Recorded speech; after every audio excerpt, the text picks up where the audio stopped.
It's called Enhancing Educators, the title.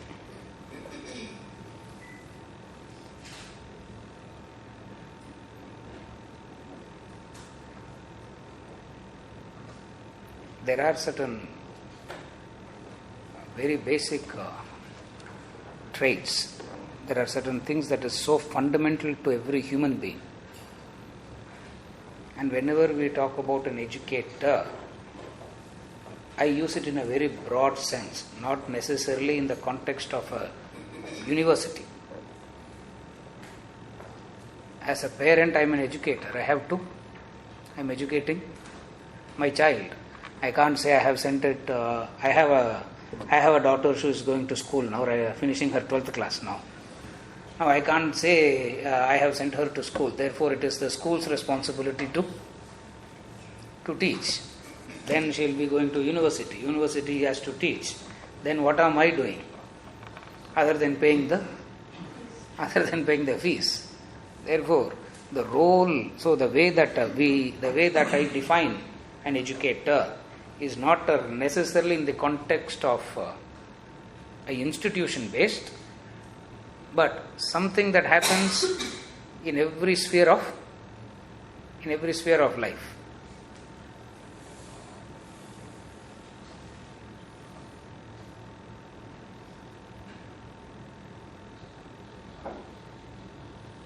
Teaching is the way to gain knowledge. You become more and more knowledgeable when you start. Teaching is the way to gain knowledge. That's where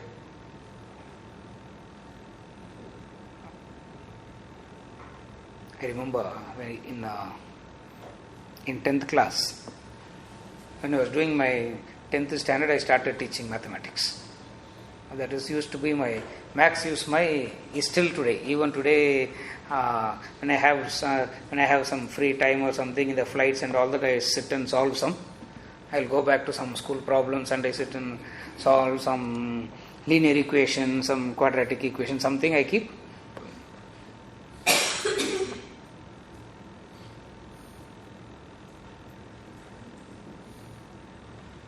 One of the friends, she failed in mathematics, half-yearly exams. And the school called her and said, "You are not going to appear for the finals. We are not allowing you to appear for the finals." And I didn't know that. She was in a different school, I was in a different school. I came home, my mother said, "She is there sitting in your room crying. Go and see what happened." She was sitting in my room crying. So I went up.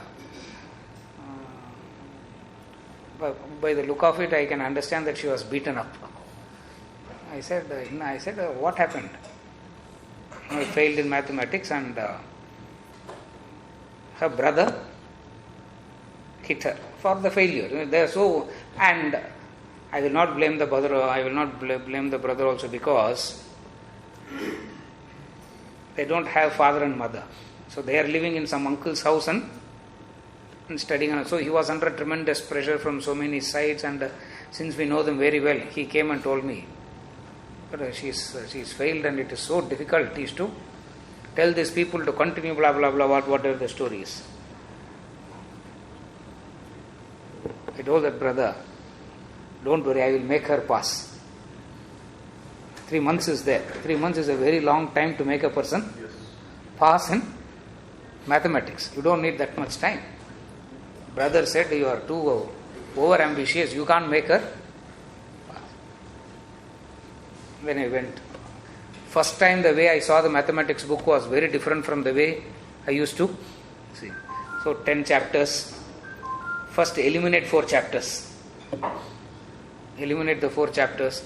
I said, "See, in the 4 chapters will not," and those 4 chapters are actual mathematics.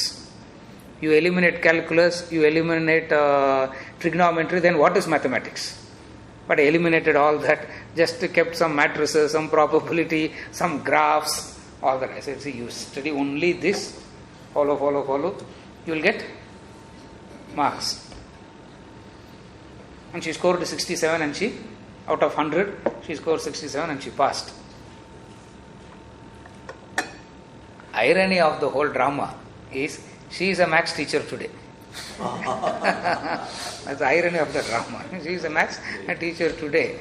And even the last week, she sent me a picture. She was receiving the best teacher. About the Teachers' Day, last week was the Teachers' Day, and she sent that photograph saying that all credits to you. I sent back, disgusting. A friend, no, you can say whatever you want. Otherwise, you can't. You have to be very polite. Other areas, you have to be very polite. And fantastic! I am so proud of you and all that. Friendship, I sent a reply saying, disgusting that you have become the maths teacher. Never in my life I will touch maths again. Now, the whole thing, the whole understanding of anything becomes better by teaching, because teaching exposes how little you know. That way, no other thing can teach you how little you know. In the way that teaching can, in the way that teaching can expose. That's where they say to be an effective teacher is to have the attitude of Shishya Bhava. Shishya Bhava in English is translated as an attitude of being a student always. All boils down to only one thing, Shishya Bhava.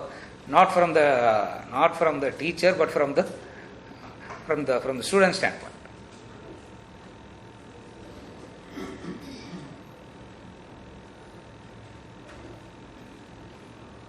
Shishya Bhava is nothing but an understanding that knowing as such is not possible. Again I repeat, very difficult is to say that with all the degrees, with all the teaching, and sometimes, especially in the field that I am teaching, it's so intoxicating sometimes, and it is so the pride is also so much, because sometimes some of the students that we get, like even including this man sitting here, if you know his background and what he has come up and what he has done and all that, and when a man like him, or when a person like even Raj, consulting on everything before they take a decision. I tell you, the first few years I felt, I'm confessing, the first few years I felt so egoistic. I felt so proud, because you don't get to meet such people in the first place. And for them to come and say that, sir, this is what you have transformed our life like this, because of listening to you, this happened in our life, this, that. In one of the long flights, I was sitting and reflecting. One of the long flights I was taking from New York to Dubai is the most boring flight. It is 15 hours you have to sit in the flight. And what do you do sitting in the flight? Sitting and reflecting. What is it that the teaching is all about? First of all, when I came into this, I had no intentions of teaching. Teaching wasn't in my radar at all. I was keen on studying, and as I was saying in the morning class, if anyone were to ask me, why do you want to study this, Vedanta? My answer is, I don't know. But I want to. If you ask me, will it give you a good job? I don't know. If you ask me, is it because of your religious thing? None in my family has got any connections with any of these things. But something in me says, study it and just leave it at that. Much later, I read one book. It's called The Idea of a University, written by Cardinal Newman. An Englishman writes this book. Cardinal Newman writes a book called The Idea of a University. And he wrote this book 250 years back, not now. If he is alive today, he won't even dream of writing this book. Because it's futile even to it's futile even to mention that. In that book, very beautifully he uses two words. Cardinal Newman in the book Idea of a University uses two words. One is liberal, another is servile. Servile is servile. He uses two words, liberal and servile. He is saying education is turning servile. Universities should close down, he says. For it has started to turn servile. It has to be liberal. I am quoting him. What is liberal education and what is servile education? Liberal education is education without an utilitarian purpose. You ask that person why, he has no clue to why. For all knowledges will find its utility by itself at the end. Any valuable knowledge will find its own utility. As far as the learning part of it is concerned, he says, it has to be liberal. 250 years back, he was writing about the Oxfords and Cambridges of those times, saying that from liberal they are turning servile. Servile means utilitarian purpose. Servile he defines it as utilitarian. One of the fascinating books known as The Idea of a University. He says, when education turns servile versus education being liberal. Liberal is, you ask why, there is no answer to that why. Like Picasso said, one question I can never answer is when people come and ask, why do you paint? Why do you teach? You can't say, that's where I am getting a good salary, no? You can't say that's where I am getting a good satisfaction. Suppose next day if killing will give satisfaction, will I start? I start killing. So he says, Picasso's wonderful question, wonderful statement of him. He says, when people come and ask, one question I can never give an answer is, when people ask, why do you paint? What is the reason for me to paint? That's what I can. That's what I know. That's what I can do. He says that is what Cardinal Newman refers as servile education. Liberal education. Servile education is exactly the opposite, where utilitarian purpose. Draw the utility first and then work backwards.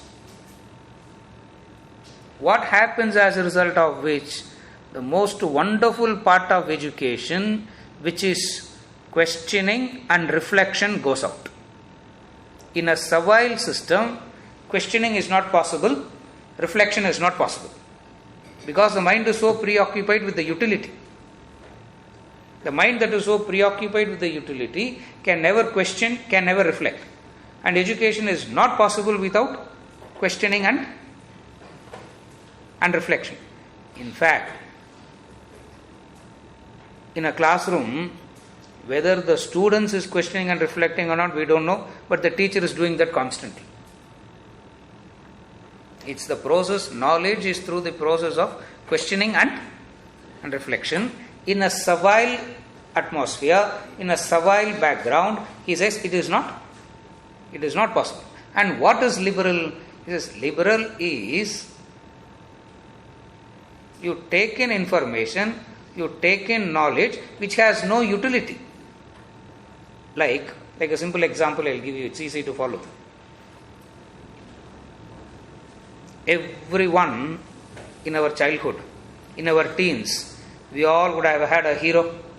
Somebody, some hero or some heroine, whoever it is. I had two. And I thought if I meet any one of them, I thought I'll achieve moksha in life. I thought. And I used to have 2 pictures of them, like of this size in my room. My father will say, can't come into your room because of those two pictures. And I tell my father, you come, you don't come, I don't care, but those 2 pictures has to be there on the wall. And my father is also a teacher. And actually a wonderful man he is. One is the German tennis player Steffi Graf. Another was Vivian Richards, the cricket player. Because that's the time I was getting into that teens, that 12 and 13, and I was getting interested in tennis. And that's the time she started playing. Now, whether because of Graf I liked tennis or because of tennis I liked Graf is a debatable question. I can never answer that question. But then, what Steffi Graf will not know about herself, I'll know. What Vivian Richards do not know about himself, I'll know. And if you can ask me even in the middle of the night, even if I'm fully drunk, I can wake up and recollect the entire thing. And if anyone were to ask why, the answer is, I don't know. What a waste of time to do something about which you don't know. Cardinal Newman says that's liberal education. That's what he defines it as, a liberal education, which ultimately will find its utility. For no knowledge goes waste. No knowledge goes waste. Knowledge is like this. The duty of the lake is to collect water, and no lake in the world is spared. And it need not make any advertisement about I have waters. Please come and help yourself. The duty of the lake is to collect water, and no lake in the world is spared. Knowledge is like that. It comes in fresh. It sits without contaminating or without getting contaminated when the utilitarian attitude is not there. What Cardinal Newman words is servile. Opposite of that is liberal. When education is liberal, what you need to understand is the servile and liberal is an attitude. Servile is an attitude, liberal is an attitude. Now, being liberal is not in the modern sense of the word liberal, because in the modern day context today, if I were to use the word liberal, it has a totally different meaning. As you all know, the vocabulary the meanings keeps changing. Every 20-30 years, the meaning keeps changing. In fact, that change is what we call as generation gap. Because the same word has a different meaning to different generations. 1. 2 is the liberal attitude is what brings about an adaptability.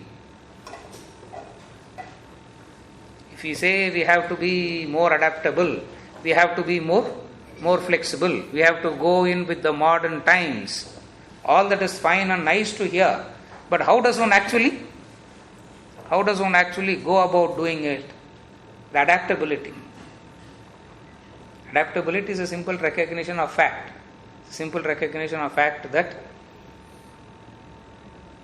you need to move on with the change.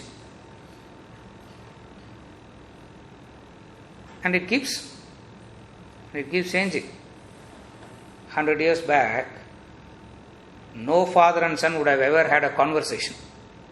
In fact, father and children themselves will not have a conversation. If the father walks in, all the children will get up and troop out. I don't think my father would have ever had a conversation with his father. And whenever, as long as he was alive, he passed away 4 months back. As long as he was alive, whenever I want to really irritate him, No, simply, no. What he is also retired, nothing to do. I also don't have anything to do. So whenever I want, we get into a conversation, he'll say, I don't. Just to irritate him, I'll say something. He'll say, no, I don't approve of this. I will immediately get up. Oh, I will give him one tight hug and I will give one kiss to him. The first few seconds of his body, the body goes into he freezes. Because it's he can't even conceive of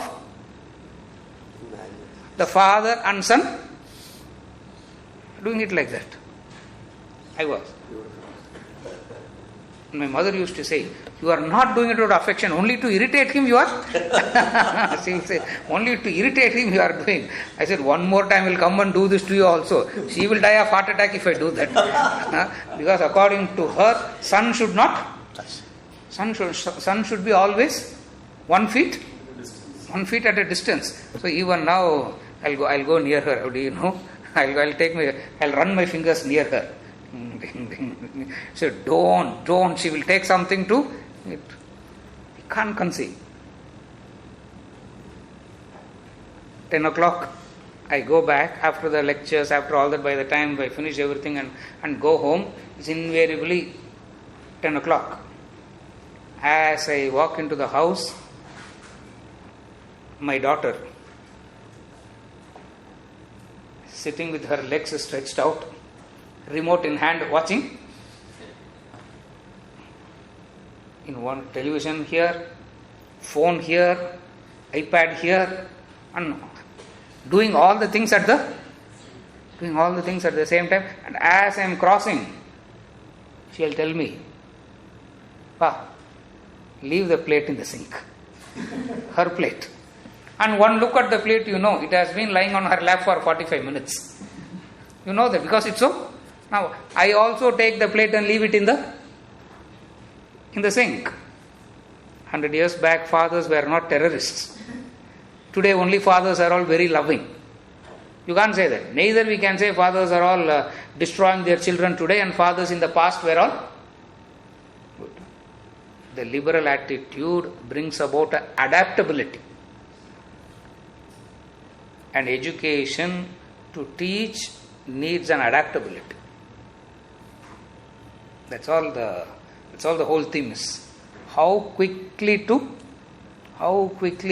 a person is able to adapt. The mind is so strong that adaptability becomes difficult. It's the stubborn mind that refuses to get adaptable. It will say, you say whatever you want to say. I don't care. I will not yield. This is the mind of everyone. Your mind, my mind, students' minds, adults' mind, old man minds, educated mind, illiterate's mind. All mind is the same. Therefore, the need of the hour in the sequence of enhancing educators is what I am going to discuss for the next 60 minutes. First 30 minutes I took only to set the platform of what I am going to say. What is the need of the hour in terms of enhancing the educators? You can't come and say, love your students, teach them well. If I have to come and say any of these things, God only has to protect this institution. No, God only has to save the teacher and this institution. For these are all the things that need not be told. It's like telling Sachin Tendulkar, as soon as you go into the crease, take God first. There are certain things that are implied, there are certain things that are well understood. And yet certain things has to be retold again and again and again. Like Shakespeare says, wisdom is nothing but, he says, is retold. You keep repeating it again and again and again. What is it? In order to educate, the liberal attitude. Why the liberal attitude? Because it is the liberal attitude that can bring about an adaptability. Liberal attitude can come only when the understanding is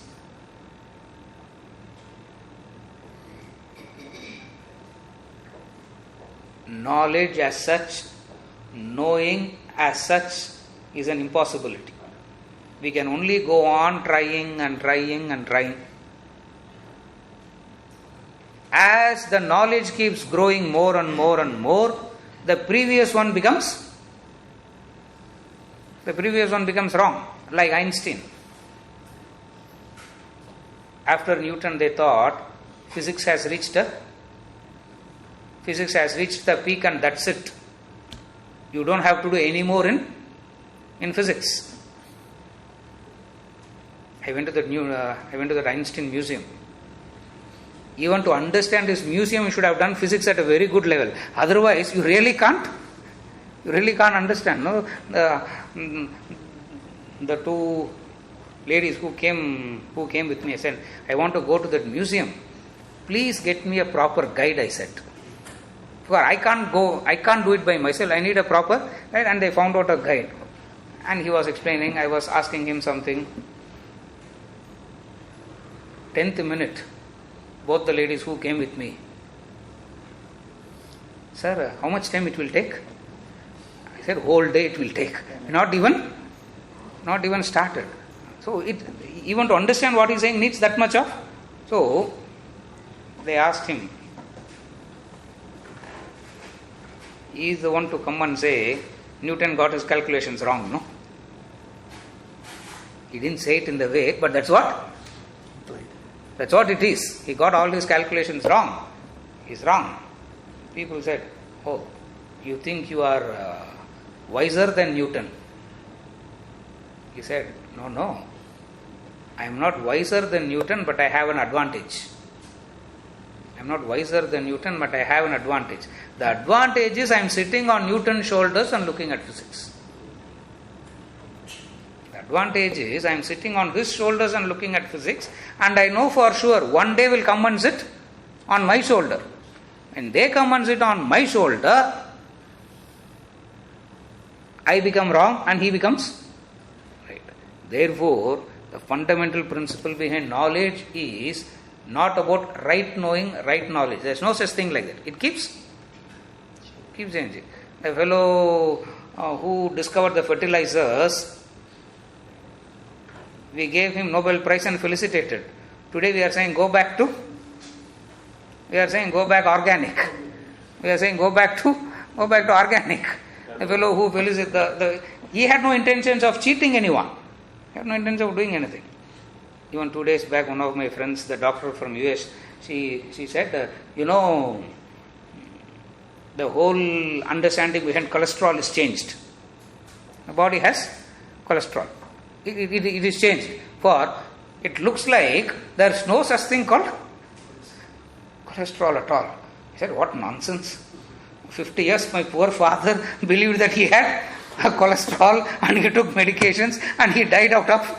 And even today I am satisfied because, he had cholesterol, that's why he died. And if you come and tell me that there is no such thing called cholesterol, as the knowledge keeps changing, liberal attitude has this adaptability. Servile attitude will refuse to accept this as a fact. Cardinal Newman says, if education is not liberal, the purpose of education is defeated. For I can't say all those who discovered the thing called cholesterol today is wrong. No, you can't say that. But they only agree it is in the process of knowledge. There is no static point. Knowledge is a dynamic horizon. Horizon means as you keep nearing it, it keeps on changing. Knowledge is like that. Any knowledge is like that. It means those who are the custodians of this knowledge need much more adaptability than anyone else on this planet. That's where it is so difficult. And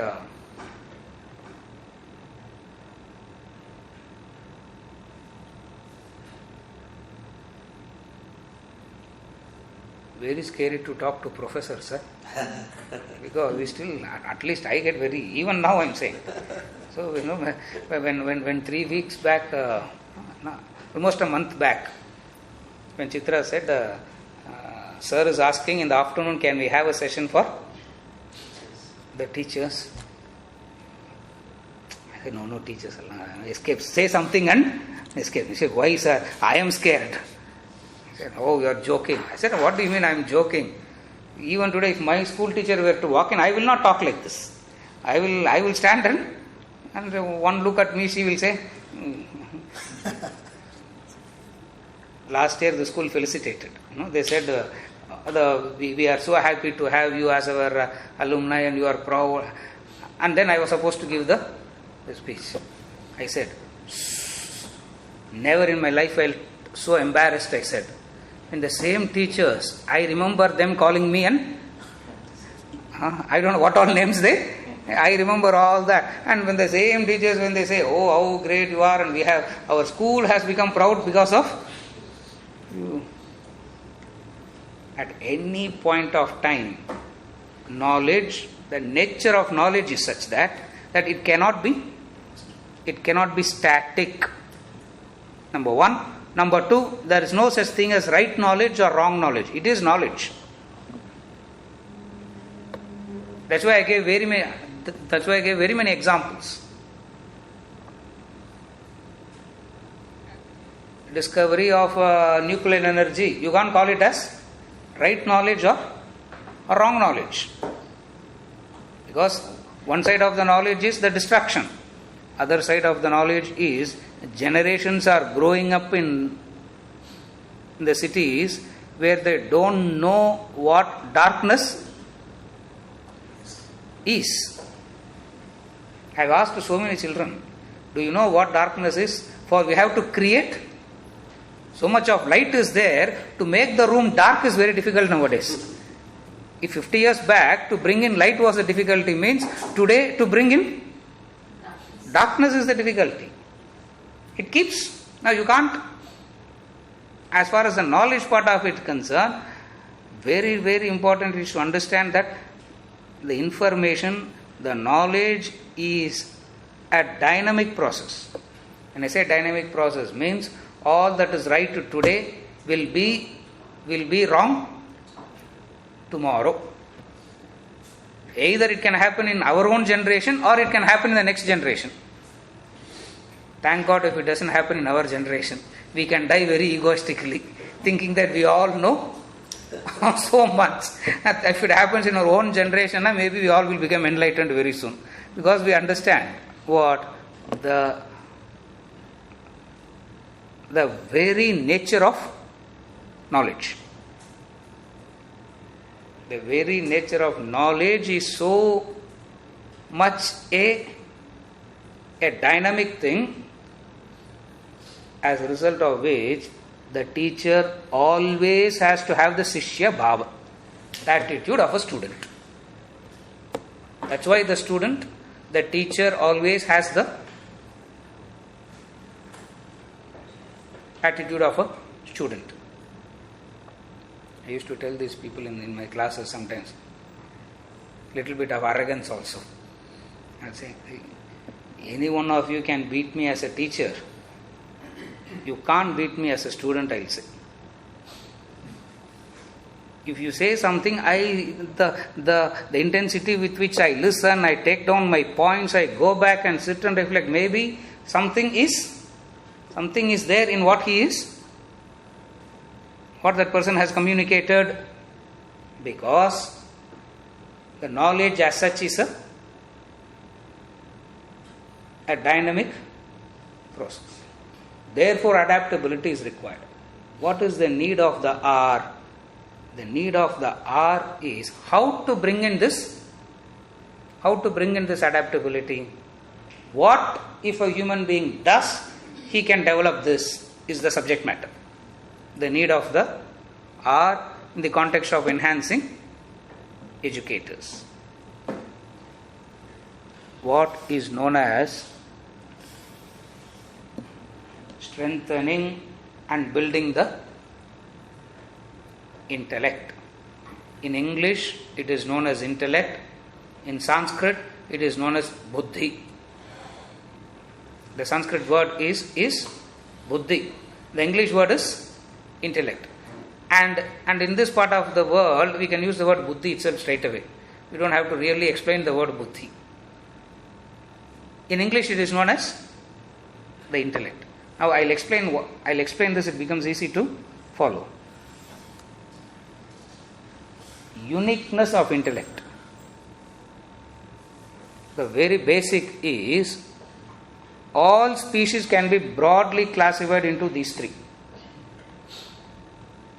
plant, animal, human. Broad. It's a very broad classification. So I'm just generalizing. The plant, the animal, and the human. Something is common.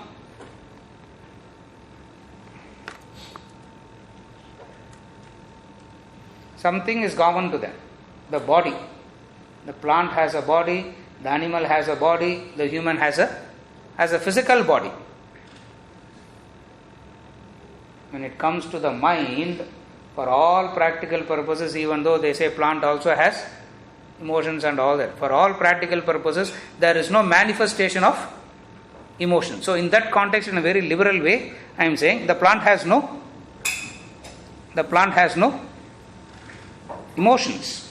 The mind, intellect, no. Animal has an emotion. Animals have emotion. If you have had pets at home, the dog at home, you will understand. No human being can love the way in which the dog can love. In fact, it can love more than human being. In Sydney, it happened. I was going to lectures, one of the places.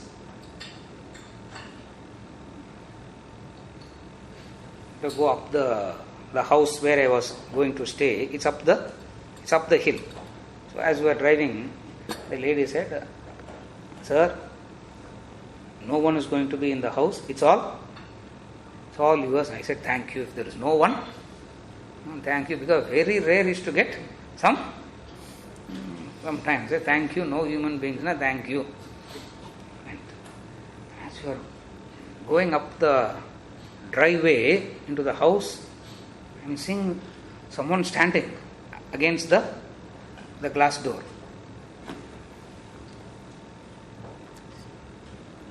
I looked at her and said, "Lucy, you said there is no one house, but I am seeing someone standing."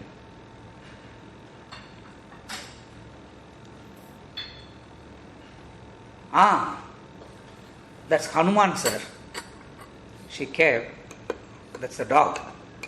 And the dog's name she kept as Hanuman. Why she kept the dog name Hanuman, God will know, she kept. The dog's name is, "Oh, that's Hanuman, sir. He will not do anything." I said, "I know he won't do anything to you, but he may do something to me. So you go first, I follow you." I said, No, sir, come. But you go. She goes. As soon as she opens the door, Hanuman pounced on her. Out of love. Pounced on her. And she can't bear the weight of that. That Great Danes. They're like horses there. They're not like dogs. They're like horses. And that too with the arm, leg. We don't know what you call that. Legs are hands. Both things like that. Hands stretched out and it falls on you. The weight of it. She fell behind and I was standing behind her and she fell on me. All three rolling. 2 minutes drama. End of the second minute, Hanuman went to one corner and sat.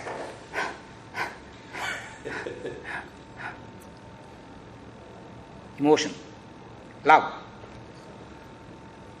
I will not go looking at that dog. How much ever I love that, I will not go. No. That's the difference. The animal has emotion, but gross intellect, rudimentary. For all practical purposes, no intellect. A human being alone has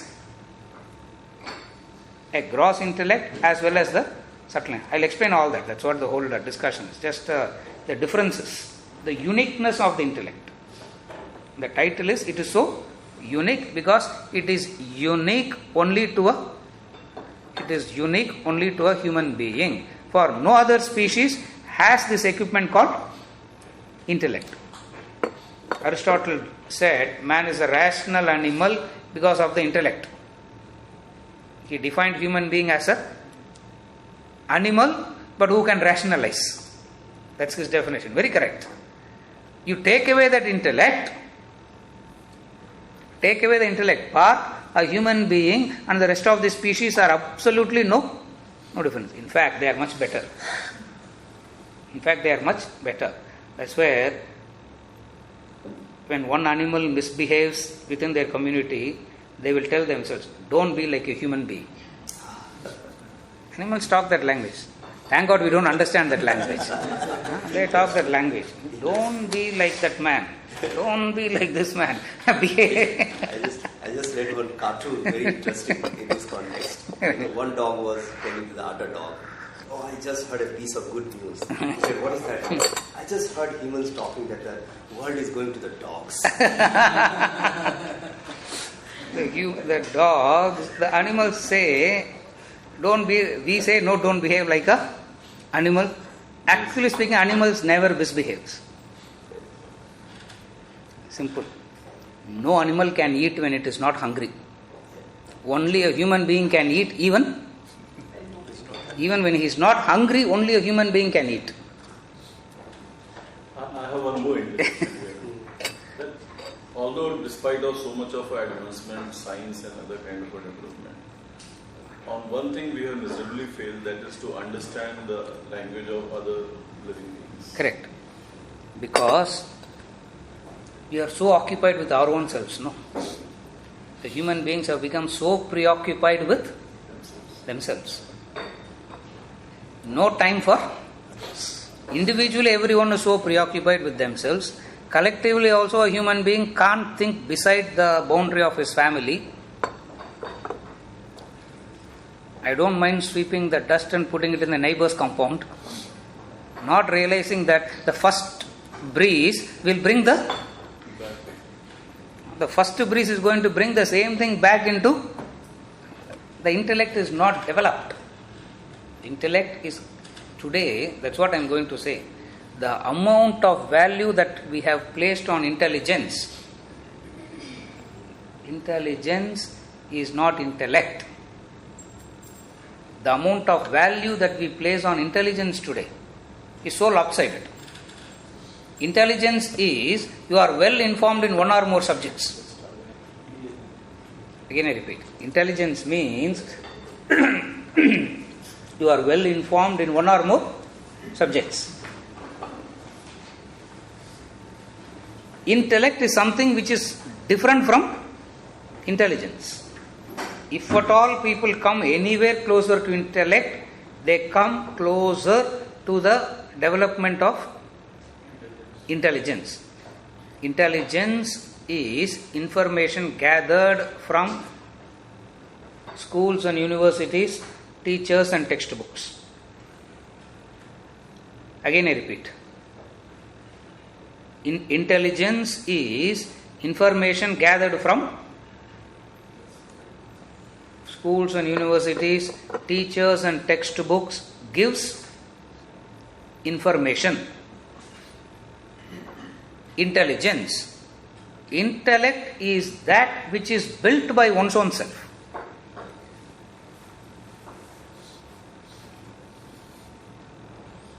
Even in a classroom like this, what I teach is only intelligence. Even when I talk about intellect, I talk about intellect through the medium of intelligence only. That's where even I can't claim I can give intellect. It's not possible. It is intelligence. What is intelligence? Intelligence is well informed in one or more subjects. The nature of intelligence is such this, it will help everyone else except the carrier of intelligence. Again I repeat, the nature of intelligence is such that it will help others except the one who is carrying that. In the words of Mullah Nasruddin, it is gold on a mule's back, he said. As far as the mule is concerned, it's only a burden. It's just a weight. It's a weight. It will not say gold, keep 1 more ton. It will not say. As far as the mule is concerned, it is still a weight only. For the nature of intelligence is, it is helpful to others except the one who is carrying it. That's where, if you observe in life, we are all very good philosophers as long as problem is another man's. Everyone has solutions to all the problems as long as it is belongs to others. The same problem when one faces, one is not able to handle it. What is the difference? That's the difference of intelligence and intellect. A man gives a whole day seminar on the ill effects of smoking. Assume this example. The first seminar break, he goes and picks up the cigarette. First hour break, he says, fantastic session today. I was so worried how it will go. Fantastic session. Oof. Listening to him, a few has quit smoking. And this man is continuing to smoke. Correct. That's the intelligence of today. That's where we are trying to distinguish. Vedanta fundamentally distinguishes between intelligence and intellect. It fundamentally distinguishes between intellect and intelligence in this way. For intelligence helps everyone else except that person. Like the machine it is. This machine has all the knowledge about how to save itself from fire. If this room catches on fire, it will be burnt. You can't ask. You have so much of knowledge about how to handle the fire. Why can't you help yourself? The machine will look back and say, that is not taught to me. That I do not. That's the nature of intelligence. All the money is in your account, except you, others can use. That's all intelligence is. You have all the money in your account, but who can use it? Everyone else, but except, it means for all practical purposes, that person is a pauper. You follow what I am saying? For all practical purposes, that human being turns into a pauper only. What is the difference? The difference between intelligence and intellect. The need of the hour is to shift the focus from intelligence to intellect. Millions of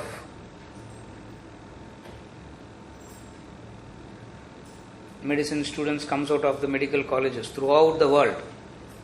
Millions every year. One person will find a solution to transplant a liver. One person knows how to transplant a kidney. All comes from the same school. That's the difference between intelligence and intellect.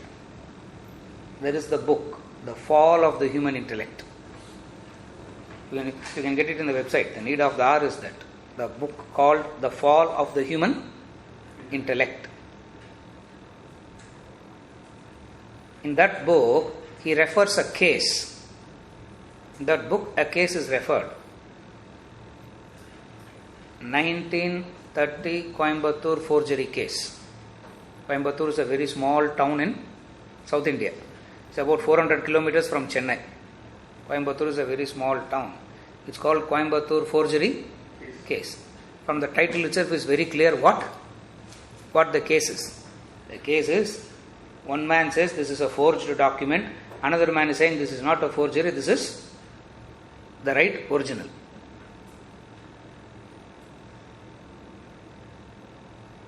A very landmark case. in how to approach. The difference between intelligence and intellect. 3 days of arguments. That man is saying, proving that this is the original document. This is the original document. 3 days of arguments. Finally, the last day, the judge asked the white guy. In those days, only the white fellows used to be the judges. So the white guy asked this lawyer, 3 days of arguments is over. If you don't have anything to say, we'll close the case and post it for judgment.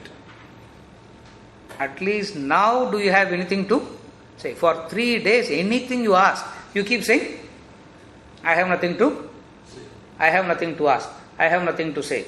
At least say something. He got up and said, examine the document carefully, my lord. The judge got so wild. About to say, you idiot, that's what we are doing for 3 days, we are doing that only. Examine the document carefully, my lord. What do you mean? What do you mean examine the document carefully? He said, examine the document carefully against the light, my lord, he said. Take the paper and see it against the light. When you take the paper and hold it against the light, you see a watermark. And watermark is a security. Security in that paper is the watermark. Like even today, if you take the currency note and hold it against the light, you can see the watermark of Mahatma Gandhi. So watermark is a security. So he says, hold the paper against the light. Do you see a watermark? The judge said, yes, I see a watermark. What watermark you see, my lord? I see a camel watermark. Camel watermark. Are you sure that you are seeing only camel watermark? No, 2 days later, don't change it. Are you sure you are seeing only a camel watermark? Yes. He produced the letter from the paper manufacturing company. That company started manufacturing with camel watermark from 1932 onwards, and the document is dated 1930. Solved the case in 1 minute. Going on and on and on, that fellow solved it in. It means the document was prepared even before the paper got manufactured. No. Because the company said we used to have before that it was elephant watermark, lot of duplicates came, so we shifted to camel watermark. Camel watermark came from 1932 onwards, and the document is dated 1930. He says, no law college in the world will say, hold the paper against the light. No college will teach, hold it against the light and check. That's intellect. That's the difference between intelligence and intellect. All that is important is to strengthen, develop the intellect. And why this intellect? What is the need even to develop the intellect? 4 reasons. The first one, natural protection. All species are given a natural protection.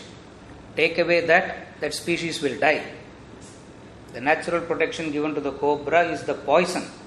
You take away the poison, it's no more a cobra. You can play with it like a piece of rope. Even then we'll be scared. That's a different story. But the natural protection is taken away. Why it is called natural protection is because up to the right quantity it produces and it stops. You take it, it can't reproduce.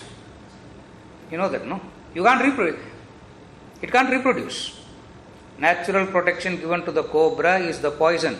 You take away the poison, it becomes a piece of rope. What is the protection given to the lion and the tiger? You find in the zoo, in the circus,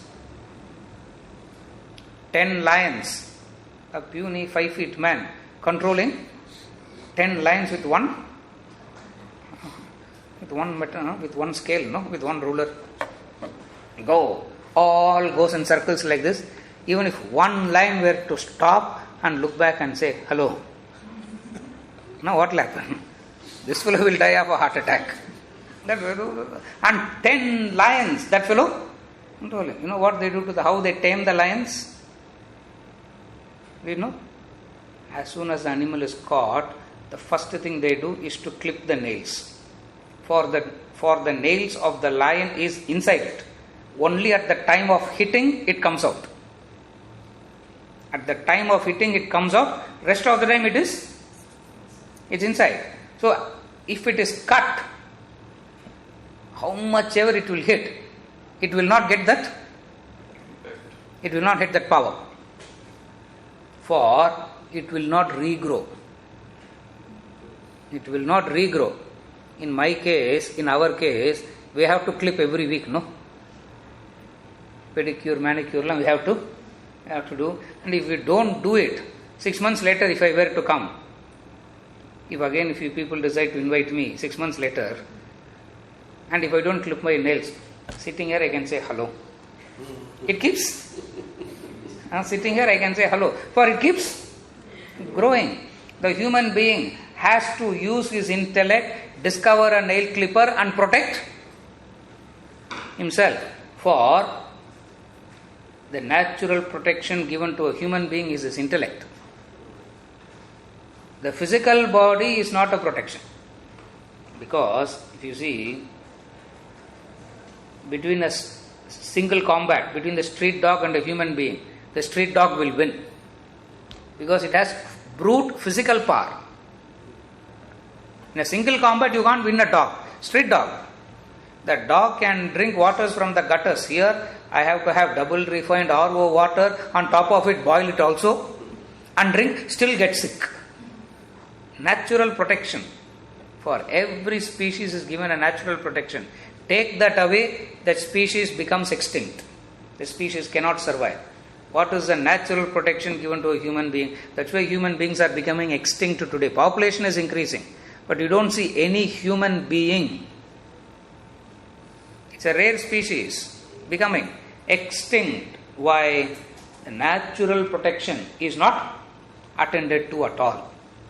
What is the natural protection given to a human being? Why develop the intellect? Because intellect is the natural protection given to a human being.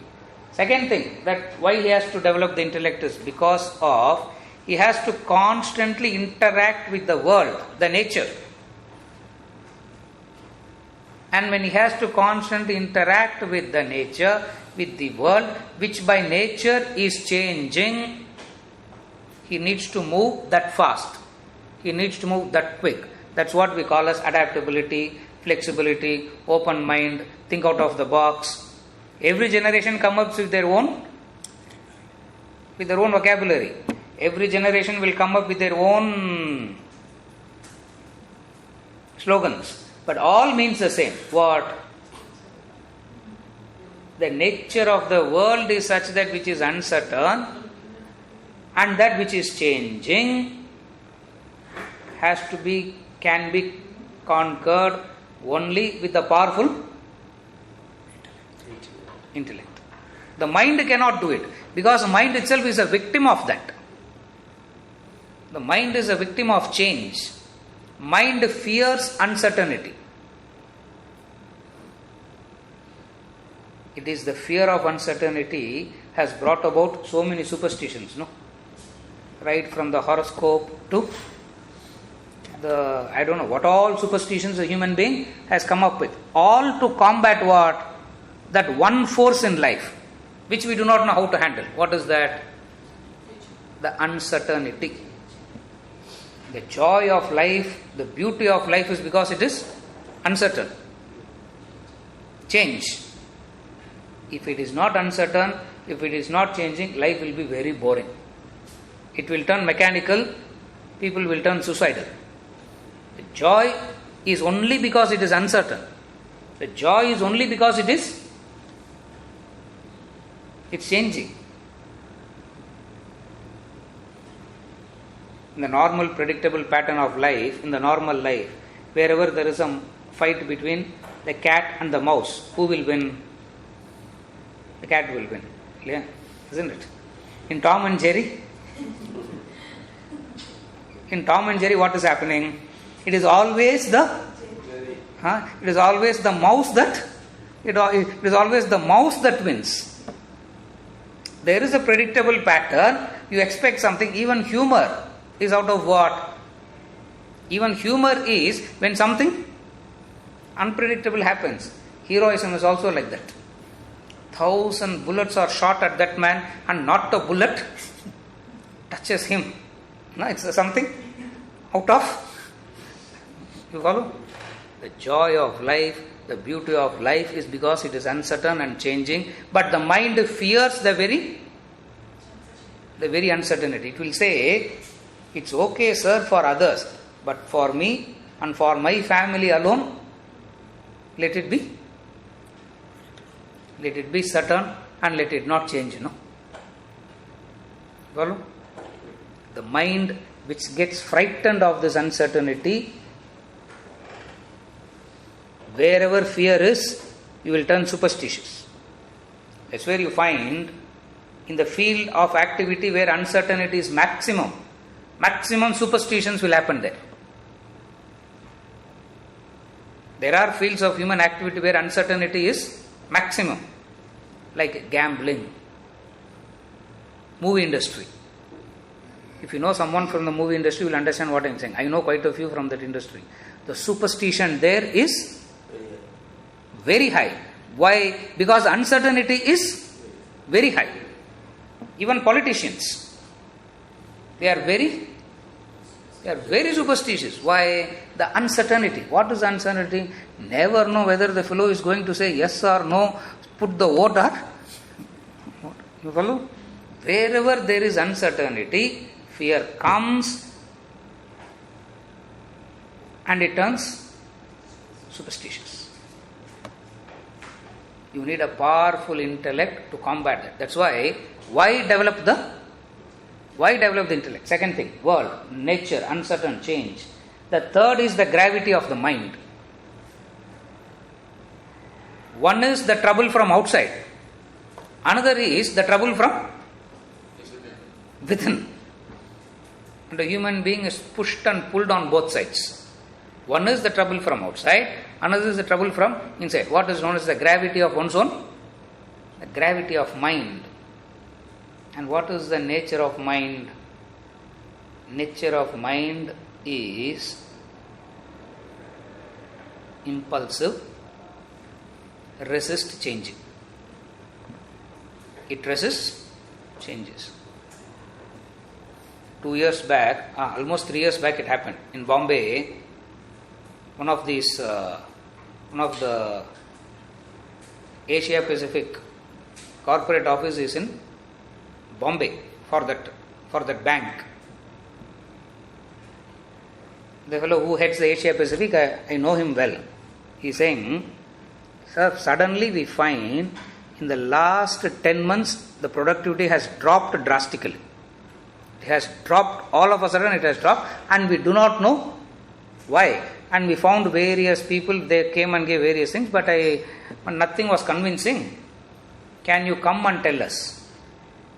I said, hey, that's not my job. How will I know what you guys... No, sir, you have to come. I went. I just walked around the office. I went and sat in his cabin. I said,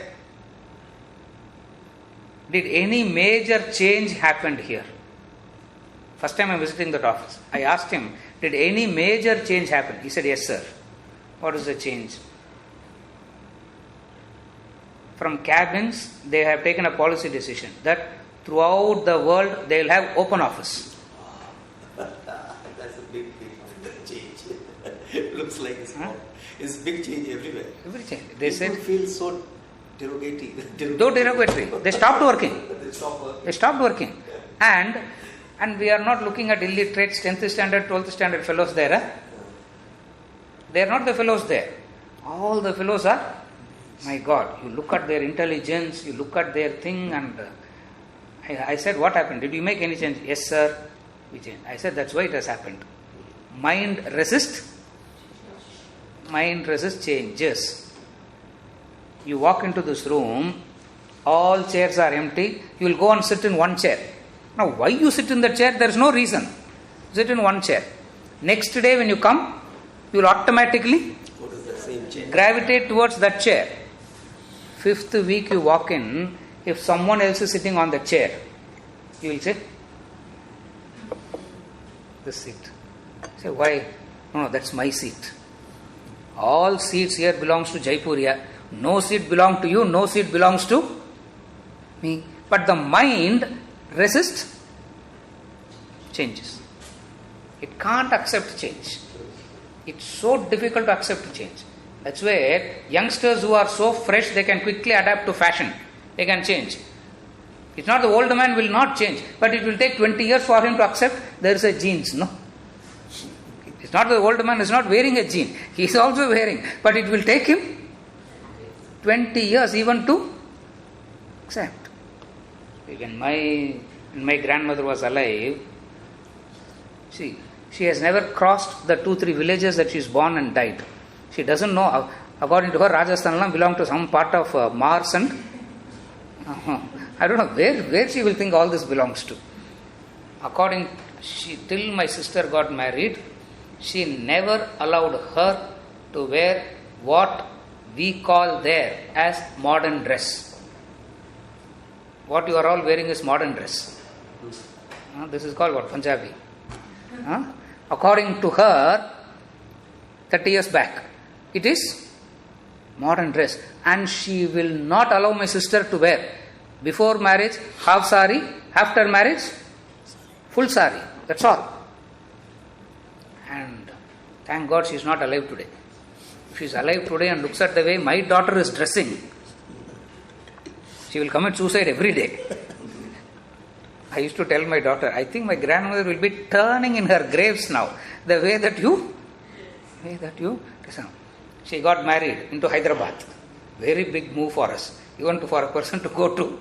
See, today it has become so normal that we are all over the place. We are traveling and coming back. Sometimes it happens 1.5 days. For a 3-hour meeting, I'll go to Dubai and come back. Just for today it is happening like that. Everywhere it is happening today. She went into Hyderabad. She got married into Hyderabad. 4 months later she came home, visiting us along with the brother-in-law. They both walked into the house. And when she saw my sister, she started screaming on top of her voice. You brought disgrace to the family. What we taught you and what we have done. She wore a Punjabi and she entered the house. That's all. She was not wearing with shorts and t-shirt. Not wearing shorts and t-shirt. Just the Punjabi. My father is getting restless now because the son-in-law has come for the first time and this lady is... He is looking at me. I pushed my grandmother inside and said, what is your problem? Yeah, she is. His wife, no. As long as he is not having a problem, why are you having a problem? Just mind can't accept change. It will turn stubborn, it will turn superstitious. All conflicts is because of these two. Tragically, all the superstitious practices are misunderstood as religious practices. It's very sad. All the superstitious practices which is born out of fear, people misunderstand it as religious practices. It has got nothing to do with religion. It is just out of fear. Fear because the mind is not able to accept the mind is not able to accept the change or fearing the change will happen. Last example. Lovers spy on each other, no? They say we love each other and they constantly spy on each other. Husband and wife also spy on each other. All happens in the name of love. The girl leaves the phone, goes into the washroom. The man quickly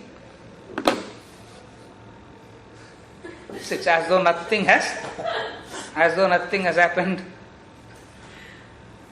And the man leaves the phone and goes. The lady does nothing has happened. Why? The fear, maybe they would have changed. And if you put the password, then you are finished. Finished. Why you put the password? That is his personal experience. That is personal. No, finished. No. Why? Why? For the mind fears. Maybe they will change. Maybe they will change. I am not saying they will necessarily change. Vedanta is not saying they will necessarily change. There is a possibility that change can occur, and mind fears that change. As simple as this. The person loving you today need not love you tomorrow. Full stop. It's as simple as that. The person who loves you today need not love you tomorrow. But we put a condition, no? That you have to love me only, and love me only forever. How is it possible? How is it possible? It is impossible. It is impossible. The change of tomorrow doesn't make the love unfaithful today. There was this girl who went to Archie's shop and she asked her, do you have a card which says, I love you and only you? Yes. He said, yeah, of course, the card is available, man. Yeah, give me 10 cards.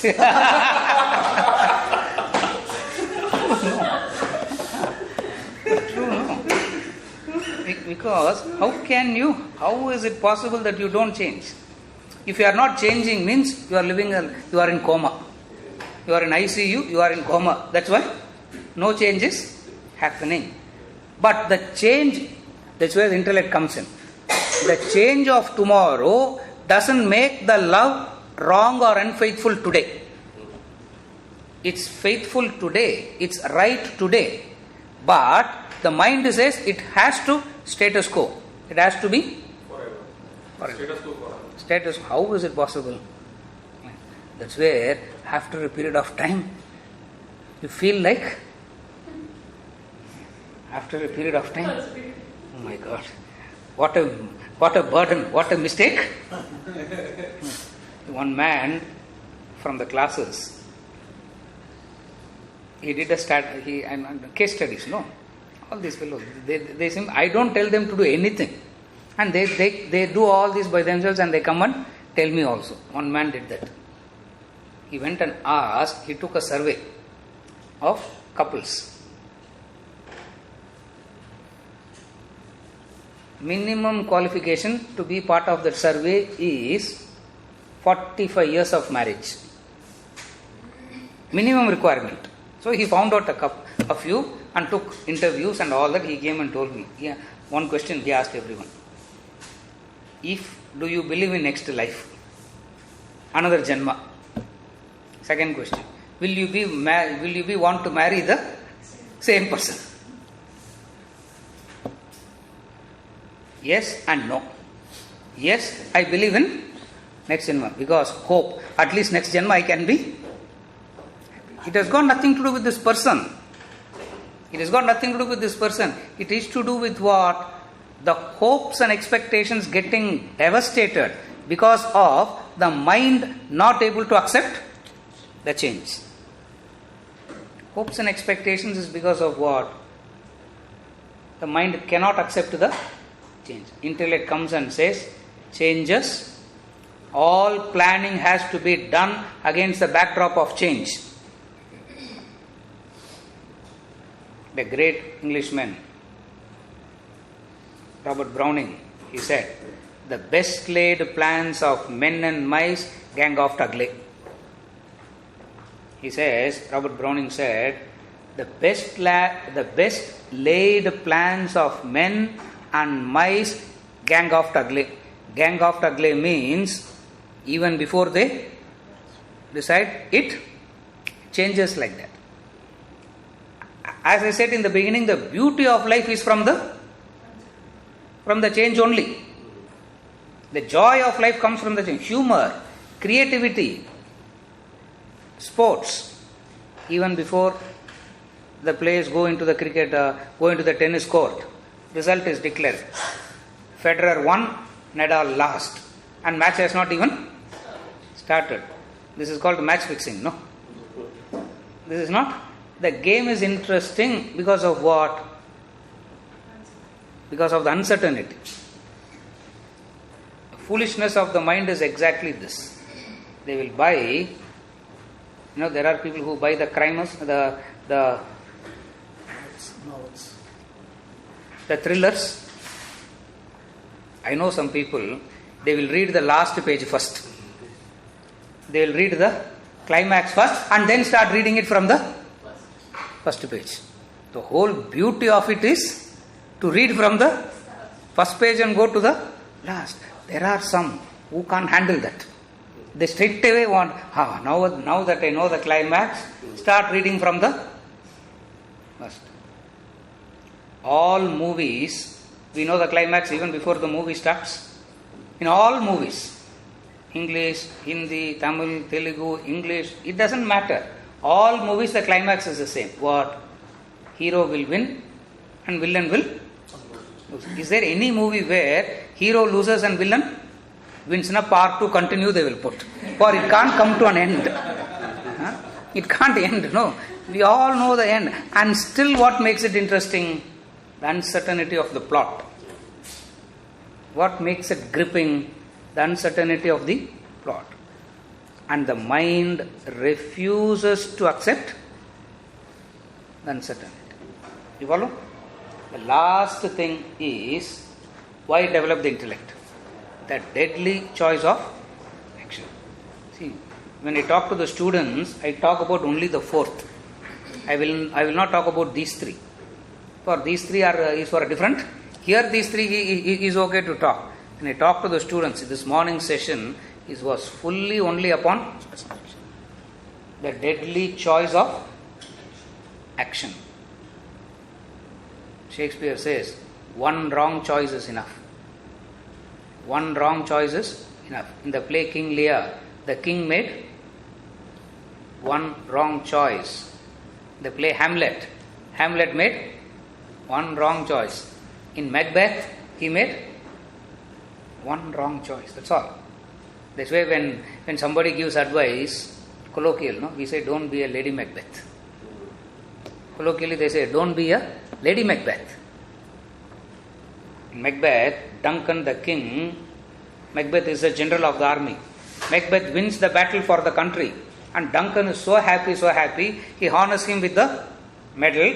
And then he says, tomorrow night I am visiting your house for dinner and staying at your house for the night.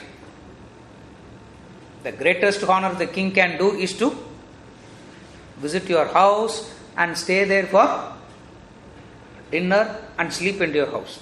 Even today it's a very great honor. No? Supposing if Prime Minister says, I am coming to your house. No? What a great honor. Duncan said that.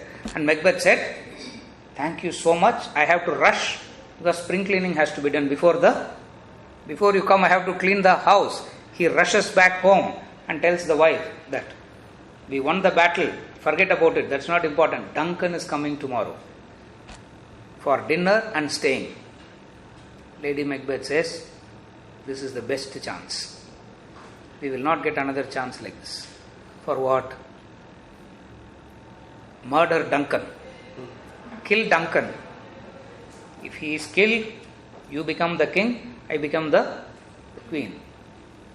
Macbeth said, how can we do this? That man is trusting us and coming to our house. How can we do that? Lady Macbeth, all these are losers' philosophy. Losers' philosophy is all this. The bigger fish will eat the smaller fish. Opportunity comes only once knocking. You should grab it. And she convinced. And Macbeth got convinced. That night, in the middle of the night, Macbeth goes, murders Duncan. And Lady Macbeth is keeping a watch, just to make sure that no one sees what's happening. Macbeth comes down the stairs. You should see that play. You should see that movie. He walks down the stairs. Lady Macbeth asks, is everything all right? Is everything all right meant? Are you sure that fellow is completely murdered? You don't, supposing you have murdered him only 95% and someone goes there, Macbeth murdered and he dies, now what will happen? The whole plot is, so, is everything all right? Macbeth doesn't answer that question. Macbeth says, did you hear a voice? Did you hear a voice? English has sound alikes. See, as it is when Englishmen speak, they speak so softly.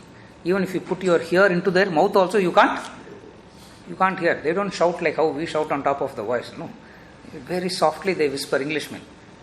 On top of it, sound alikes. How to even make the meaning? Did you hear a voice? Lady Macbeth heard it as noise. What noise? What noise? I didn't hear any noise. Macbeth says, voice. I heard a voice. Macbeth murdered sleep. Shakespeare says, Macbeth, through the mouths of Macbeth. Macbeth says, I didn't murder Duncan. I murdered sleep. Sleep means peace. I didn't murder Duncan. I murdered my own peace. You should see that play. The Lady Macbeth goes mad. She goes mad. The queen. She becomes the queen. She goes mad to an extent where she can't wear clothes. She walks around the palace naked. Jumps from the watchtower. Committing suicide. Confessing through her own mouth the crime. Shakespeare says, deadly choice of action. One choice is enough. Throughout the play, all the plays. That's why I'm not going to all the stories. If I go to all the stories, it will look like English literature class. And I'm supposed to talk on what? Enhancing educators. Huh? One wrong choice. Macbeth murdered sleep. He says, I murdered sleep. I didn't murder Duncan. I murdered sleep. One wrong choice. From birth to death, cradle to graveyard, we have to make choices in life. Human beings' life is nothing but a series of choices. From birth to death, cradle to graveyard, we have to make choices. The deadly choice of deadly if you do not know how to do it, freedom if you know. It's a choice of action. It can be deadly if you do not know how to do it. The same thing can give you freedom if you know how to. Which equipment in you should make the choice? The mind should not make the choice. It is the intellect that has to make the choice. If the mind were to make the choice, what happens? This is what happens. Macbeth, Othello. Why I am saying all this is, it's there in all the great thinkers who are concerned about human beings' welfare. He is worried about on what basis we make our choices. Invariably the choices are made based on impulses, likes and dislikes, conditioning, which is all of the mind. Why develop the intellect? Why does one have to develop the intellect? Because it is the intellect that can protect a person, a human being from these four. What are the four deadly things? Natural protection. Intellect is a natural protection given to a human being. Remove the cobra from the remove the poison from the cobra becomes a rope. Remove the intellect from a human being, he becomes another animal. And in fact, you can't say which category he belongs to. Huh? For even animals don't misbehave. Very simple. You see the National Geographic. No, I have seen them in Africa. When I was lecturing there for 3 years, I was living and lecturing in Africa. I have gone to those forests.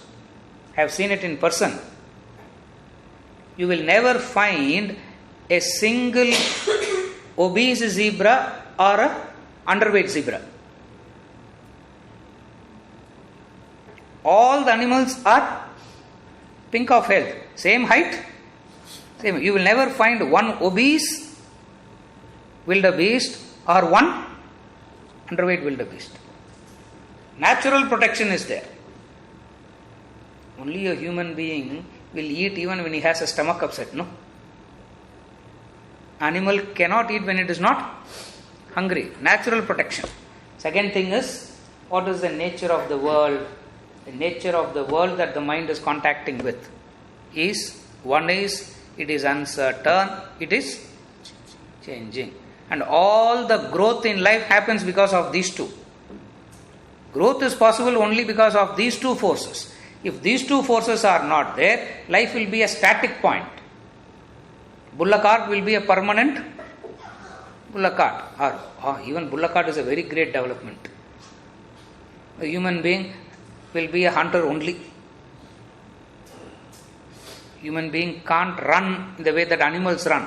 Therefore, what he discovered, why can't sit on an animal and run? That's how discovery is.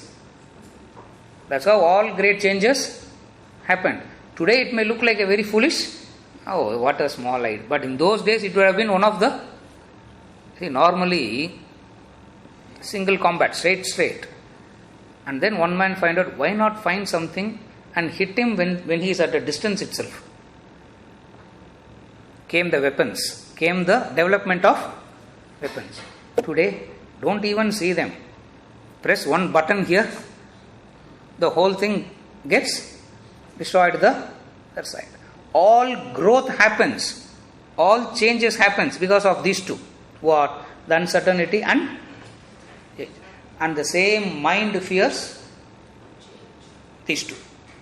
The third thing is the gravity of the mind. The fourth is the deadly choice of action. Therefore, you need to develop the intellect. I have to apologize because I have no time to go into the details of these four. If I go into it, it will take another half an hour for me. I have to apologize, but I'll quickly explain. Stages of evolution of intellect. Why develop the intellect, I said. Now don't worry, I'll give you the, as sir requested, I'll give you the PowerPoint. You all can use it. First stage is the age of gazing. When the human being sees things around and not react to anything. That's known as the age of perception, gazing. From the age of perception, gazing, the intellect evolves to the second stage of what is known as the age of superstition. It's a huge development in thinking. From gazing to superstition. What is superstition? Correlating cause and effect wrongly is superstition. What is the definition of a superstition? You see an effect and you correlate it with a wrong cause. That's all superstition is all about. Job didn't happen, work didn't turn out successful is the effect. The man found out the reason for it. What is the reason? Black cat crossing. Therefore eliminate the black cat. The Roman emperor eliminated all the cats. You know that, no? Because of the superstition, he killed all the cats. 25 years later, the cats has to be imported from China. Why? Rat menace. Kill the cats, what will happen? Rats will? Rat menace. Superstition. From the age of gazing. Age of gazing is seeing things around and not reacting to anything. Supposing if the man walks into this room and see, oh, you saw as you entered the room two artwork there. Oh, was it there? I didn't see. Age of gazing. How can you miss unless you are blind? You may not understand this, but you can't even miss seeing this. First stage where intellect is not at all functioning is known as the age of gazing. From this evolves age of superstition. Superstition is trying to correlate cause and effect wrongly. And then the human intellect evolves to the third stage where they want to correlate cause and effect rightly. That is known as the age of scientific inquiry. The cause and effect, they want to make sure that cause and effect is correlated rightly. That is known as the age of scientific inquiry. I walk, I trip over the carpet and fall. A bird hits the high tension cable and it falls down. You throw the ball, it falls back. Scientific inquiry says all these are unconnected events, but then the law of gravity connects everything. Any fall anywhere is because of gravity, but when you fall and break your bones, you can't go and put a case against gravity. This is age of scientific inquiry, where the ability to correlate cause and effect rightly. The fourth stage is what the human being should have. The age of contemplation. Age of contemplation. How these laws are functioning so meticulously. The ability to understand these laws and bowing down to these laws makes a person, intellect has reached the peak of evolution. These are the four stages. Age of contemplation. What in the Bhagavad Gita Krishna calls as Ascharya, wonderment. In the Upanishad, Kathopanishad also, he uses the same word, Ascharya. Ascharya. Ascharya means wonderment. What is the wonderment? Whole life is wonderment. Thank God we all don't have transparent bodies, no? Imagine we all have transparent bodies. You will know what I had for lunch and I will know what we had for lunch. And they say, the noise it makes, if the digestion, it's happening so quietly. If it were to happen in a factory, the amount of noise it will make. They counted all that. Unbelievable. How it is happening. Ascharya. Don't know. Wonderment. Wonderment. You look at the banana, how hygienically it is. It's packed. You don't have to wash the banana, no? Some other fruits you have to wash. Banana you need not. If you are paranoid, you will wash a banana also. But banana need not be washed. It's so hygienically packed. You peel and banana, oh my God, what an wonderment. What an wonderment. But every facet of life, at the microcosmic level, at the macrocosmic level, the man who went into the space, first time, he went into Ascharya, wonderment. Because first time someone saw the planet from outside. Imagine, in the middle of nothing, something is hanging. That's the planets, no? Nothing, not even a rope to hold it. Not even a rope to hold it. Just hanging somewhere. And he said, Ascharya, wonderment. What is the wonderment? At any given point of time, 50% of it is light, 50% of it is dark. You should read that man's report of what is his first reaction upon seeing the planet. He said, unbelievable that 50% is all, the proportion doesn't change, he says. 50% of it is always dark, 50% is always is light. Wonderment, wonderment, wonderment. This is the state of bliss. This is the state of ananda. This is the state of creativity. This is the stage, at this height is where you become creative. Opposite of that is intelligence, where you learn from someone and keep on parroting it. As I said in the beginning, intelligence will help everyone except the one who carries that. How to develop the intellect? With this I want to finish quickly. Having said all this, how to develop the intellect? First thing is original thinking versus herd instinct. I have it here. I don't know how to operate this. I'll show you a slide tomorrow, or I'll mail it to you. You see that slide? In June 2005 in Turkey it happened. It's a real incident. In June 2005 in Turkey it happened. A bizarre accident. 1,500 sheep jumped off from the edge of the cliff, committing suicide. You know, no animal has suicidal tendencies. They can't commit suicide. No animal can commit suicide. Only a human being can commit suicide. Because only a human being can laugh also. Animals can't commit suicide.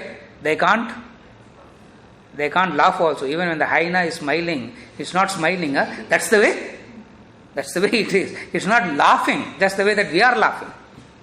Human species are completely a different category altogether. Herd instinct. 1,500 sheep committed suicide. What had happened was, one sheep was grazing at the edge of the cliff. It slipped and fell.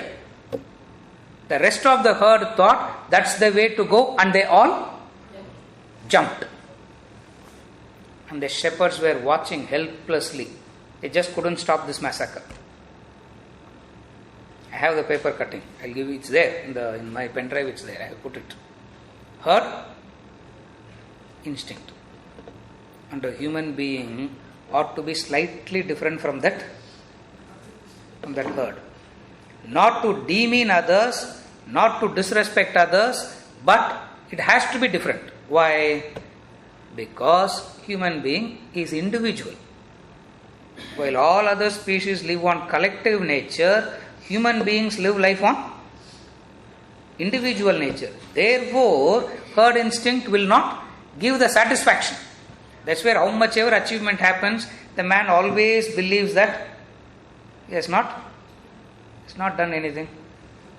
Conversely, complete works of Shakespeare on one side. You wrote one English poetry, 10 sentences, 5 grammar mistakes, 6 spelling mistakes. What will look more appealing to you? Your poetry, no? There's nothing wrong about it, for that's the product of your individual nature. Well, how to develop the intellect? Original thinking. Second is liberal and servile education, which I already spoke about. I'm not going to repeat the same thing again. Original thinking is nothing but not taking things for granted. Human being takes everything for granted. Original thinking is nothing but not taking things for granted. You don't take a question. Child questions. At the age of 6, 7, the child starts questioning. At the age of 13, 14, questioning stops. You can't question. And I see people telling children, youngsters, question. How can they question? For questioning stops at the age of 13 and 14 if not developed. Naturally it starts at the age of 6, 7, on an average between 6 and 8. I still remember the first few questions that my daughter asked me. The question she asked me, Appa, why is pink pink? Question, why is pink pink? Ask intelligent questions. Sir, don't ask dumb questions. If I do not know the answer, the question will become dumb. Intelligent answer is where I know the... And never is your answer right anyway. Original thinking means the capacity to question, not to take things for granted. Opposite of that is you take things for granted. Even me, when I walk in, the subject that I am talking, the way that I am dressed up, the Mumbai profile, all that, straight away it is so obvious that, oh, what a holy man. Or at least what a good man. I could be exactly the opposite. I am not saying I am that. I I can't say you know, therefore I'm using me as an example. I am not that. You follow? Taking it for granted. Since he is doing this, he has to be good. Oh, this fellow is doing this, therefore he has to be bad. Questioning ought to be kept alive. Einstein said, the development of intellect starts at birth and will stop only at death. The development of intellect, he says, the process starts at birth and should end only upon death. Questioning, not taking things for granted, keeps you young, keeps you fresh, keeps you alive. That's why this questioning is very, very important. And today, we don't know what questioning is. If at all we ask question, there is only one question. What is the question? Will this give me more money, sir? That I really don't know whether it will give more money. If at all we ask question, we ask the most irrelevant, useless questions. Liberal versus servile education. Third thing is study and reflection. Very few people study. All study. By the time they take up a job, studying stops. At least minimum studying newspaper, at least read. Studying means the attitude of student. Shishya Bhava, that I started with. Studying indicates the attitude of Shishya Bhava. The Englishman said, read not times, read eternities. Read not times, I'm quoting him, it's not my thing. He only said, read not times, read eternities. For eternities helps you to exercise your intellect.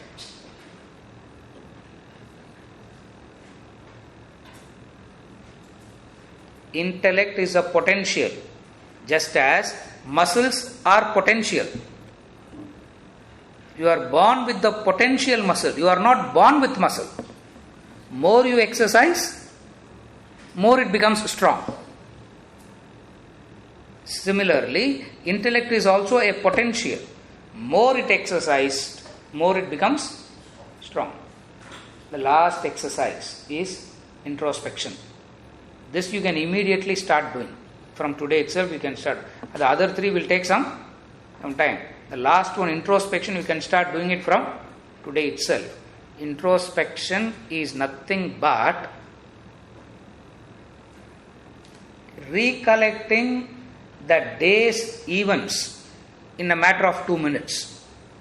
You should not take 20 minutes. If you are taking 20 minutes now, you are not introspecting, you got into the mode of analysis. It is the introspection. What is introspection? You go through the day's thing. Initially in the beginning it will be only the same repetitive thing. What? You woke up, brushed your teeth, read the newspaper, came to office, went back home, now sleeping. First few days it will be only the mere routine things. As you continue with it, very short while, you will become aware of your own mind. The way you will get to know about your own self, you should experiment with it. Then you will understand what I am saying. I can't transfer this part of it. The way that you know who you are and what you are exactly. The moment you know who you are, what you are, where all changes required is possible. That becomes easy straight away. But the difficult part is in the knowing the difficulty part, the problem part. Solutions is not the problem. Understanding the problem is the problem. Today we have enough solutions, but no one is aware of the problem. What is the problem? Exactly like this. The lady has a patch in the lungs. And she goes to the doctor. The doctor says, you have a patch in your lungs, you have to be careful. You need to attend to all this properly. The lady doesn't understand all that the doctor is saying. She'll ask. At the end of the narration, the lady will ask, Can I have buttermilk, doctor? What is it called here? Charge. Can I have charge? Doctor will say, drown yourself in that also. Nothing will happen. What am I saying? You got a patch in your lungs and you are worried about? And you are worried about the charge. Introspection. Introspection brings about an awareness of who you are to your own self. Where it is very important is you need to become aware without becoming critical, without becoming judgmental. If you are going to turn critical and judgmental, don't be aware. That's much better. Ignorance is bliss. You should become aware you should become aware without criticizing, without being judgmental, without whipping one's own self. The moment you become aware of it, either you will start whipping yourself or you start whipping others. Might as well not know that problem only. That is where the first three helps you to avoid the problem of the fourth. Otherwise, you become aware. This awareness can become very dangerous, for it can turn critical, it can turn judgmental, it can become self-whipping. And blessed words of Jesus Christ: judge not others, judge not others, judge not yourself also. Intellect says, do not judge, do not criticize, do not self-whip, but understand. For in this understanding lies the transformation. For in this understanding there is a possibility of transformation. As an educator, you become a quality human being. And whatever the quality human being does will be so inspiring to the others. Teaching is creating an inspiration. That's all. Teaching is nothing but the ability to inspire.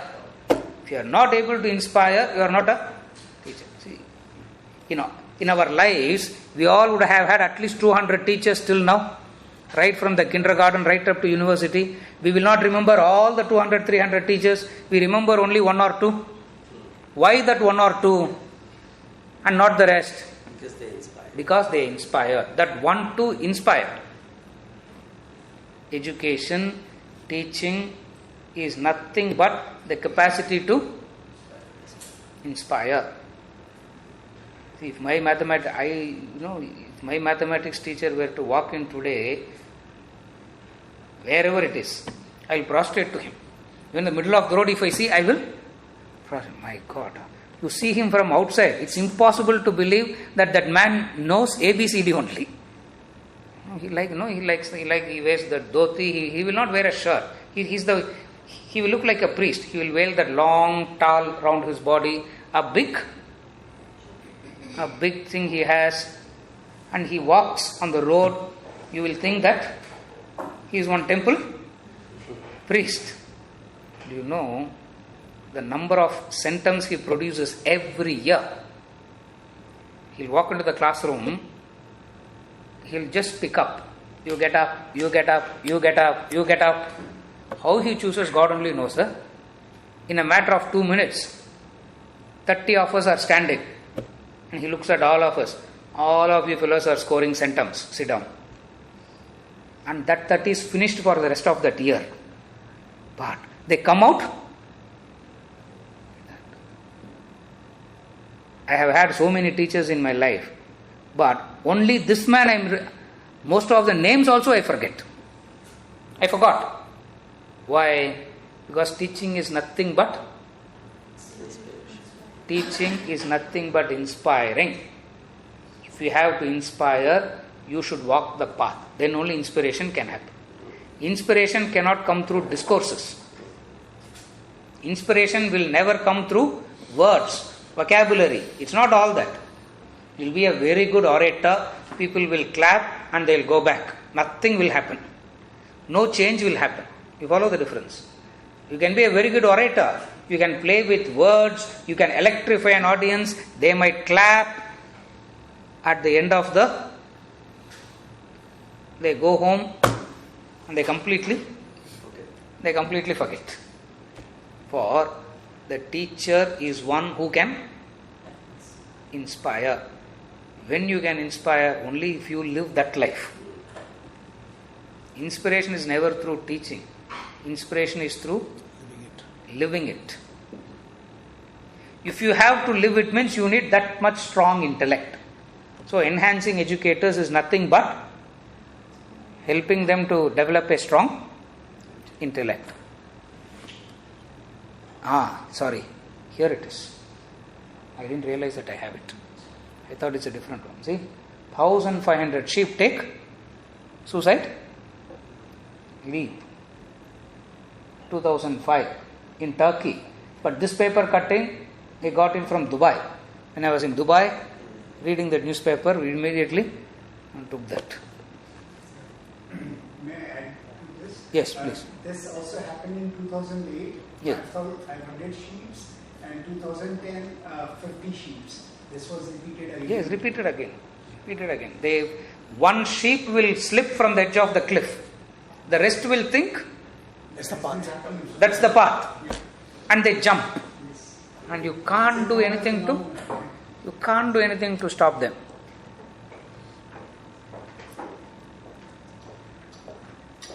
I always leave with this. I am not here to sell this. I am not here to recommend this. If any one of you is interested, you can pick it up. It has got nothing to do with me. Or I have not written any of these books. It's none of my books. And I am not here to sell these books also. It's your choice. You take it or don't take it. These 4 books are specifically designed to strengthen the intellect. Again I repeat. These 4 books are specifically designed to strengthen the intellect. And I would recommend to keep a few books in your library also. Someday someone can pick it up and read. And you can order online. Vedantaworld.org. If you go, you can get it book. It has got nothing to do with me. But these 4 books helps for, it is specifically sat and thought and wrote only for the purpose of developing the intellect. Study and reflection on these over a period of time will help you in strengthening the intellect. This is the theme of enhancing educators. Thank you very much.